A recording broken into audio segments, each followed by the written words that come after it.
So how do you build that trust now in such a fast-paced world? You know, we spend a lot of time working in this team or that. We might be in multiple teams. So how do we get that? Yeah, look, there's a number of things you've raised. I think you're right. I think the concept of being in one team for 5 years now is dying. I think people are going to be in teams for 3 months because a team is born out of a purpose. Okay. So there's a purpose. Sports team, we've got a 3-month campaign. We're only together for 3 months. We're not going to all know each other's families' names. We're not going to be at each other's weddings. We're not going to bond.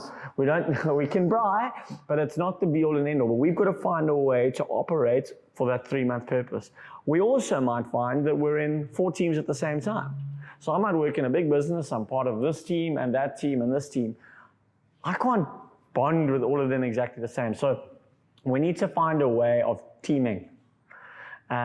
You asked me something else, which I've forgotten, so just remind me later. But we need to find a way of teaming. So almost have a checklist is probably a little bit simple, but almost have a process or framework. That's the right word. A little framework to say, right, I'm part of this team. What are the key things we need to get across the line as we start as a team?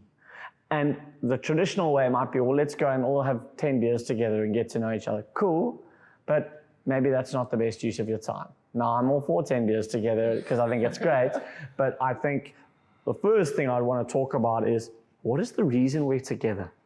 What is our purpose as a team? And I think the word purpose is getting thrown around a lot these days around, what is our deeper purpose and all, but like, cut all of that away. Why do you exist? Okay, now we know why we exist, right? So what then in one sentence is our role as a team? So the greater purpose is to do this. What is our role as a team? Right. In light of why we exist and what our role is as a team, how do we need to operate on a daily basis to fulfill that role? Right. Next bit, and this is something that I think in traditional teaming doesn't get enough focus, and I've learned this in my systemic teamwork, is that we focus a lot internally. So what is our role and how are we going to get on? And Mike and Tom, we get on brilliantly. But hang on, in order for us to achieve our purpose, we need to connect with people outside of our team. So how does our team connect outwardly as well? And then the last discipline, this is derived from what Peter Hawkins' 5 disciplines model, which says, how do we make sure that we are learning faster than the requirements? So how do we make sure that today is Friday, I know more next Friday about how to operate well in a team than I did this Friday? What is our mechanic for that? How do we, on a daily and weekly basis, make sure that we're learning more and more and more? Does that make sense? Yeah. So that discipline is becoming so important. I've just worked with an executive team now.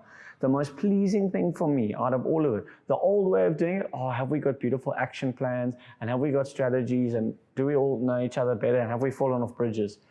Cool.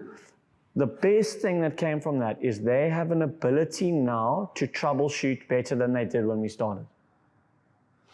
And not because the needs that they had yesterday won't be the same needs they're going to have in 12 months' time. But they've exercised and developed a muscle to learn so that whatever the needs that confront them in 12 months' time, they will be able to. So it's growing it's growing the ability, their agility. It's growing their agility. And maybe like we've got a bicep muscle, it's growing their teaming muscle.